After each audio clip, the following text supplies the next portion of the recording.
இங்க ஒரு ஏர்போர்ட்ல ஒரு கப்பல்ஸ் நின்று இருக்காங்க. அப்படி நின்றுட்டு இருக்கும்போது அப்ப இவங்களுக்கு முன்னாடி ஒரு கப்பல்ஸ் நின்று இருக்காங்க. அப்ப இந்த பொண்ணு என்ன பண்றானா இவளோட ஹஸ்பண்டுக்கே தெரியாம அப்படி முன்னாடி நின்றுட்டு இருக்கோட போன்ல கேமரா ஓபன் பண்ணி இவளோட சட்டையை விளக்குறா. பார்த்தா உள்ள ஹெல்ப் மீன்னு எழுதி வச்சிருக்கா. சோ உடனே இதை வந்துட்டு போட்டோ எடுத்துறா. அப்படி எடுத்துட்டு இருக்கும்போது அப்ப கரெக்டா இவளோட ஹஸ்பண்ட் பாத்துறான். அப்படி பார்த்தவன் ஏய் என்ன பண்றாங்க அப்படின்னு சொல்லிட்டு கேக்குறான்.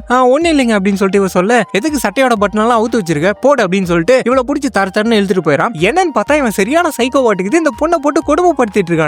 சோ இவங்கிட்ட இருந்து எப்படியாவது தப்பிக்கணும் அப்படின்னு சொல்லிட்டு தான் இதெல்லாம் பண்ணிட்டு இருக்கா போல. அப்ப வந்துட்டு முன்னாடி நின்று இருந்தவன் அவன் போனை பாக்குறான். பார்த்தா அந்த பொண்ணோட போட்டோ. இதை பார்த்தவன் யார் அந்த பொண்ணு அப்படின்னு சொல்லிட்டு இவன் பார்த்துட்டு இருக்கும்போது அப்ப இதை வந்துட்டு இவனோட வைஃப் பார்த்தரா. அப்படி பார்த்தவன் யோ யாரு அந்த பொண்ணு அப்படின்னு சொல்லிட்டு கேட்க தெரியலையாமா ஐ திங்க் பின்னாடி நின்று அந்த பொண்ணு மாதிரி தான் இருக்கு அப்படின்னு சொல்லிட்டு இவன் சொல்லும் போது அந்த பொண்ணோட போட்டோ உன் போன்ல எப்படியா வந்துச்சு அப்படின்னு சொல்லிட்டு கேட்க கொஞ்சம் இருமா எனக்கு மட்டும் என்னமா தெரியும் அப்படின்னு சொல்லிட்டு அந்த போட்டோவை ஜூம் பண்ணி பார்க்கும்போது தான் தெரியுது அவ உள்ள ஹெல்ப்னு எழுதி வச்சிருக்குது. சோ இதை பார்த்ததுக்கு அப்புறம் தான் இவங்க ரெண்டு பேரும் புரிஞ்சுக்கிறாங்க அந்த பொண்ணை வந்துட்டு அவளோட ஹஸ்பண்ட் போட்டு கொடுமைப்படுத்திட்டு இருக்கான் போல அப்படின்னு சொல்லிட்டு. சோ எப்படி இந்த பொண்ணை காப்பாத்துறது அப்படின்னு சொல்லிட்டு இவங்க யோசிக்க அப்பதான் இவனோட வைஃப் என்ன பண்றானா ஒரு துணி எடுத்து அப்படியே உள்ள வச்சுக்கிட்டு ஒரு மாசமா இருக்க பொண்ணு மாதிரி அப்படியே இவங்கிட்ட வந்துட்டு எங்க கொஞ்சம் முடியல எந்திரிச்சிங்கன்னா உட்காந்துப்பா அப்படின்னு சொல்லிட்டு இவ கேட்க அவன் வந்துட்டு திமுறா ஏமா உனக்கு வேற இடமே இல்லையா வேற எங்கேயாவது போய் உட்காருமா அப்படின்னு சொல்லிட்டு சொல்றான். எங்க முடியலன்னு கேட்கறேன் இப்படி சொன்னா எப்படி கொஞ்சம் அட்ஜஸ்ட் பண்ணி எழுதுக்கோங்க அப்படின்னு சொல்லிட்டு இவன் வந்துட்டு அந்த இடத்துல உட்காந்துறா. அப்படி உட்காந்து அதுக்கப்புறம் என்ன பண்றானா ஜூஸ் குடிக்கிற மாதிரி வேணும்னு அந்த ஜூஸை அந்த பொண்ணு மேல கொட்டிடுறான். அப்படி கொட்டின உடனே வந்துடுறான். ஏய் உனக்கு கொஞ்சமாவது அறிவு இருக்கா எதுக்கு இப்படி ஜூஸை கொட்டின அப்படின்னு சொல்லிட்டு கேட்கறான். எங்க தெரியாம கொட்டேன் குடிக்கும் போது குழந்தை உதச்சிட்டாங்க அதான் கொட்டிட்டு அப்படின்னு சொல்லிட்டு இந்த பொண்ணு சொல்ல ஒன்னும் பிரச்சனை இல்லைங்க நானே கூட்டு போய் வாஷ் பண்ணி விடுறேன் அப்படின்னு சொல்லிட்டு சொல்ல அவன் வந்துட்டு அதெல்லாம் ஒன்னும் தேவையில்ல இடத்த காலி பண்ணு அப்படின்னு சொல்றான். எங்க இப்படி சொன்னா எப்படி அதான் நான் சொல்றேன்ல நானே கூட்டி போய் வாஷ் பண்ணி விட்டுருங்க அப்படின்னு சொல்லிட்டு இந்த பொண்ணு நைஸா அந்த பொண்ணை பார்த்து கண்ணடிக்க இதை வந்துட்டு அந்த பொண்ணு புரிஞ்சுக்கிட்டு ஆமாங்க இப்படியே போனா பிளேன்ல அலோவ் பண்ண மாட்டாங்க நாங்க போய் வாஷ் பண்ணிட்டு வந்துடும் அப்படின்னு சொல்லிட்டு இந்த ரெண்டு பொண்ணுங்களும் ரெஸ்ட் ரூமுக்கு ஓடிறாங்க. அப்படி வந்த அந்த